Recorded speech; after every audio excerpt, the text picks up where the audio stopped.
அனைவருக்கும் வணக்கம். நான் Karthikeyan. Kanshika click YouTube channel மூலியமாக உங்களை மீண்டும் சந்திப்பதில் பெருமகிழ்ச்சி அடைகிறேன்.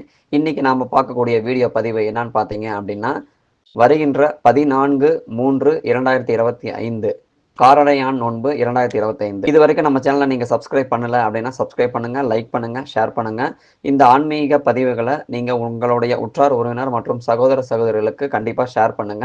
இதை ஷேர் பண்றதுனால அவங்களும் இதை பார்த்து பயன்பெறுவாங்க. வாங்க வீடியோக்குள்ள போலாம். காரடையான் நோன்பு 2025 தீர்க்க சுமங்கலிகள் கண்டிப்பாக கடைபிடிக்கக்கூடிய ஒரு விரத முறை. பெண்கள் கடைபிடிக்கும் மிக முக்கியமான விரதங்களில் ஒன்று காரடையான் நோன்பு. மாசி மாதத்தின் நிறைவாக வரக்கூடிய மிக முக்கியமான விரதமாகும். இந்த விரதம் மங்கள விரதம் என பெண்களால் போற்றப்படும் விரதமாகும். இழந்தவை அனைத்தும் மீட்டு தரும் மகா உன்னதமான விரதம் அப்படின்னு கூட சொல்லலாம். இந்த காரடையான் நோன்பு விரதம் கடைபிடிப்பவர்கள் அம்பிகையின் பரிபூரண அருள் கிடைக்கும் என்பது நம்பிக்கை. காரடையான் நோன்பு எப்படி கடைபிடிக்க வேண்டும், எந்த நேரத்தில் வழிபட வேண்டும் அப்படிங்கிற விஷயத்தை இப்போ நான் உங்களுக்கு தெரியப்படுத்துறேன். முதல்ல காரடையான் நோன்பு அப்படின்னா என்னங்கிற விஷயத்தை உங்களுக்கு நான் தெளிவுபடுத்துறேன். நிறைய பேருக்கு இந்த விஷயம் தெரியும், இருந்தாலும் எனக்கு தெரிஞ்ச விஷயங்களை நான் சொல்றேன். இது மூலியமா நீங்க தெரியாத விஷயத்தையும் இது மூலியமா தெரிஞ்சுக்கலாம். ஸோ காரடையான் நோன்பு அப்படிங்கிறது பார்த்தீங்க அப்படின்னா, கணவரின் நீண்ட ஆயுளுக்காகவும் தீர்க்க சுமங்கலி வரம் கிடைக்க வேண்டும் என்பதற்காகவும் வேண்டிக் கொண்டு திருமணம் ஆன பெண்கள் கடைபிடிக்கும் ஒரு உன்னதமான விரத முறை ஆகும். இது சாவித்திரி விரதம் அப்படின்னு சொல்லுவாங்க, கௌரி விரதம்னு சொல்லுவாங்க, கௌரி நோன்புன்னு சொல்லுவாங்க, அல்லது காமாட்சி அம்மனுக்கு விருப்பமான காமாட்சி விரதம் அப்படிங்கிற மாதிரி பல பெயர்களில் கூட இது சொல்றாங்க. இந்த விரதத்தை திருமணம் ஆன பெண்கள் மட்டுமின்றி நல்ல கணவன் அமைய வேண்டும் என வேண்டி திருமணம் ஆகாத கன்னி பெண்களும் கூட இந்த விரத முறையை நீங்க அனுஷ்டிக்கலாம். மிக உத்தமமான இந்த விரத முறை மிகவும் எளிமையானதாக இருந்தாலும் அதிக சக்தி வாய்ந்த விரதமாகும். ஸோ இந்த காரடையான் நோன்பு அப்படின்னா நிறைய பேர்த்துக்கு சத்தியவான் சாவித்திரி பற்றின ஒரு புராண கதை தெரியும். இருந்தாலும் ஒரு சின்ன ஒரு குறிப்பு மூலியமா இந்த சத்தியவான் சாவித்திரியுடைய ஒரு உருவான கதை, இந்த காரடையான் நோன்பு உருவான கதையை பற்றி நான் உங்களுக்கு சொல்லிடுறேன். ஸோ சாவித்திரி அப்படிங்கிற பார்த்தீங்கன்னா அவங்களுடைய கணவன் சத்தியவானின் உயிரை யமனிடம் போராடி மீட்டு வருவதற்கு அவளுக்கு ஆற்றலை தந்த விரதம் முறை காரடையான் நோன்பு முறையாகும்.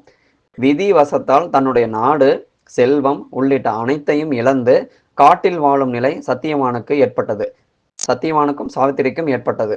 அந்த சமயத்தில் தன்னுடைய கணவரின் ஆயுள் பற்றிய ரகசியத்தை தெரிந்து கொண்ட சாவித்திரி அன்னை கௌரியை வேண்டி காட்டில் தனக்கு கிடைத்த காராமணி, அரிசி, உருகாத வெண்ணெய் உள்ளிட்ட எளிமையான பொருட்களை படைத்து வழிபாடு செய்து வந்ததால் அந்த விரதம் மற்றும் பூஜையின் பலனாக யார் கண்ணுக்கும் தெரியாத யமதர்மராஜா சாவித்திரியின் கண்களுக்கு மட்டும் தெரிந்தார். ஸோ இந்த மாதிரி விரத முறையை சாவித்திரி அம்மா மேற்கொண்டதுனால யமதர்மராஜா அவங்களோட கண்ணுக்கு தெரிஞ்சாங்க. அந்த கண்ணுக்கு தெரிஞ்ச யமதர்மராஜாவிடம் கணவரின் உயிரை மீட்க சாவித்திரியானவங்கள் கேட்ட வரம் என்னன்னு பார்த்தீங்க அப்படின்னா, தன்னுடைய கணவரின் உயிரை யமன் எடுத்து செல்வதை நேரில் கண்ட சாவித்திரி யமனுடன் வாதிட்டு பல உலகங்களை கடந்து இறுதியாக யமலோகத்தின் வாசல் வரை சென்றாள். மனித உடலுடன் யமலோகம் வரும் அளவிற்கு ஆற்றல் பெற்ற இந்த பெண்ணை கண்டு ஆச்சரியப்பட்ட யமன் கணவரின் உயிரை தவிர வேறு எது வேண்டுமானாலும் கேள் தருகிறேன் என்று வரம் சொன்னார். இதை கேட்ட சாவித்திரி முதலில் தன்னுடைய கணவரின் தாய் தந்தைக்கு இழந்த கண் பார்வை மீண்டும் வர வேண்டும் என்றும், இழந்த தங்கள் ராஜ்யம் உள்ளிட்ட அனைத்தும் மீண்டும் கிடைக்க வேண்டும் என்றும் கேட்டாள். கடைசியாக தான் தீவிர பதிவிரதை என்பதால் தனக்கு நல்ல குழந்தை பேறு வேண்டும் என்றும் கேட்டாள். சாவித்திரியை எப்படியாவது அங்கிருந்து அனுப்பி வைக்க வேண்டும் என்ற எண்ணத்தில் இருந்த யமதர்மராஜா அவள் கேட்ட வரங்கள் அனைத்தையும் தருவதாக வாக்களித்தார். வரத்தை அளித்த பிறகுதான் கடைசியாக கேட்ட வரத்தில் சாவித்திரி எவ்வளவு நுட்பமான தனது கணவரின் உயிரை கேட்டுள்ளாள் என்பதை யமன் புரிந்து கொண்டார். இருந்தாலும் தான் அளித்த வரத்தை திரும்ப பெற முடியாமல் சாவித்திரிக்கு சத்தியவானின் உயிரை திரும்ப அளித்தார். தன்னுடைய கணவரின் உயிர் உள்ளிட்ட இழந்த அனைத்தையும் சாவித்திரிக்கு திரும்ப கொடுத்தது அவள் இருந்த மகிமையாகும். இந்த நாளில் நித்திய சுமங்கலியான அம்பிகையை வேண்டி விரதம் இருந்தால் வழிபட்டால் அவர்களுக்கும் தீர்க்க சுமங்கலி வரம் கிடைக்கும் என்பது நம்பிக்கை. காரடையான் நோன்பு இருப்பவர்கள் முதல் நாளே வீட்டை சுத்தம் செய்து மறுநாள் காலையில் எழுந்து குளித்துவிட்டு கார அடை மற்றும் இனிப்பு அடை செய்து படைத்து வழிபட வேண்டும். இலை போட்டு நெய்வேத்தியம் படைப்பதாக இருந்தால் 4 வாழை இலைகள் படைத்து வழிபட வேண்டும். ஒருவேளை தட்டில் வைத்து படைப்பதாக இருந்தால் கார அடை, இனிப்பு அடை, வாழைப்பழம், வெற்றிலை பாக்கு, உருகாத எண்ணெய் வைத்து வழிபட வேண்டும். அது மட்டும் இல்லாம பார்த்தீங்கன்னா, இந்த காடையான் நோன்புல இந்த விரத முறையை பின்பற்றுபவர்கள் முக்கியமாக அவங்களுடைய திருமணம் ஆன பெண்கள் தங்களுடைய தாலி சரடை மாற்றிக்கொள்ளும் நேரமும் இந்த நாட்கள்ல தான் வருது. ஸோ அந்த தாலி சரடை மாத்திருக்கக்கூடிய முக்கியமான நோன்பு தான் இந்த காடையான் நோன்புன்னு சொல்றாங்க பெரும்பாலும். அதுதான் முக்கியமான விஷயமும் கூட. தாலி சரடு மாற்ற வேண்டிய அவசியம் இருக்கும் பெண்கள் மஞ்சள் கிழங்குடன் தாலி கயிற்றை கட்டி அம்மனின் பாதத்தில் வைத்து வழிபட்டு பிறகு கணவரின் கைகளாலேயோ அல்லது மூத்த சுமங்கலிகள் கைகளாலேயோ அல்லது தாங்களாகவே கட்டிக்கொள்ளலாம். சரடு சமீபத்தில்தான் மாற்றினோம் என்பவர்கள் மஞ்சள் நூலில் 2 பூக்களை மட்டும் வைத்து கட்டி அம்பிகையிடம் வைத்து வேண்டிக் கொண்டு அதை கழுத்திலோ அல்லது கைகளிலோ கட்டிக்கொள்ளலாம். அன்றைய தினம் வீட்டிற்கு சுமங்கலி பெண்களை அழைத்து மஞ்சள் குங்குமம் தாலி சரடு வைத்து கொடுப்பது மிகவும் நல்லது. பொதுவாக இந்த காடையான் நோன்பு அப்படிங்கிறது பார்த்தீங்க அப்படின்னா மாசி மாதத்தின் நிறைவு நாள் மற்றும் பங்குனி மாதத்தின் துவக்க நாள் 2 நாட்களும் இணையும் நாளை தான் காடையான் நோன்பு அப்படின்னு சொல்லி கொண்டாடப்படுறாங்க. இந்த ஆண்டு அதாவது 2025ஆம் ஆண்டுல மார்ச் மாதம் 14ஆம் தேதி வெள்ளிக்கிழமை காரடையான் நோன்பு அமைந்துள்ளது. மார்ச் மாதம் 13ஆம் தேதி காலை 11:30 மணிக்கு துவங்கி மார்ச் மாதம் 14ஆம் தேதி பகல் 12:57 வரை பௌர்ணமி திதி உள்ளது. பௌர்ணமி திதி இருக்கும் சமயத்தில் வழிபட வேண்டும் என்பவர்கள் மார்ச் மாதம் 14ஆம் தேதி காலையிலேயே பூஜை செய்து தாலி சரடு அல்லது நோன்பு கயிற்றை கட்டி கொண்டு விரதம் இருக்கலாம்.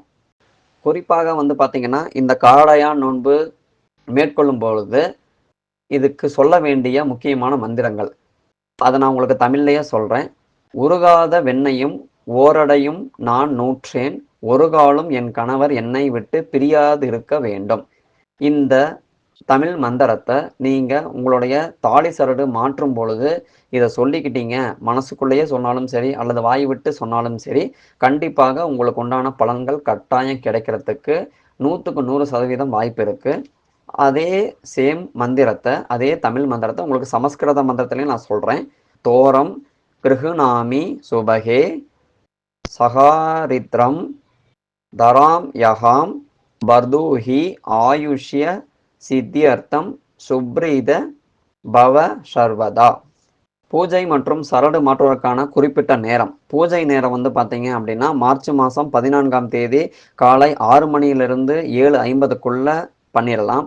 அல்லது காலை 9:30 மணியிலிருந்து 10 மணி 20 நிமிடத்துக்குள்ள நீங்கள் பண்ணிடணும். அதே போல் தாலி சரடு கட்டும் நேரம் மாற்றிக்கொள்ளும் நேரம் பார்த்தீங்கன்னா மார்ச் மாதம் 14ஆம் தேதி வெள்ளிக்கிழமை காலையில் 7 மணிலிருந்து 7:20க்குள்ளே கட்டிடணும், மாற்றிக்கணும். இல்லை அப்படின்னா காலையில் 9:30 மணிலிருந்து 10:15க்குள்ளே நீங்கள் மாற்றிக்கிறது மிகவும் நல்லது. ஸோ இந்த காரடையான் நோன்பு பற்றின இந்த முக்கியமான குறிப்புகளை உங்களுக்கு கண்டிப்பாக பிடிச்சிருக்கும்னு நினைக்கிறேன். மேலும் இந்த வீடியோ உங்களுக்கு பிடிச்சிருந்தது அப்படின்னா லைக் பண்ணுங்கள், சப்ஸ்கிரைப் பண்ணுங்கள், ஷேர் பண்ணுங்கள். உங்களுடைய உற்றார் உறவினர் மற்றும் சகோதர சகோதரிகளுக்கு கண்டிப்பாக இந்த ஆன்மீக பதிவை ஷேர் பண்ணுங்கள். இதை பார்த்து அவங்களும் பயன்பெறட்டும். நன்றி மக்களே, வணக்கம்.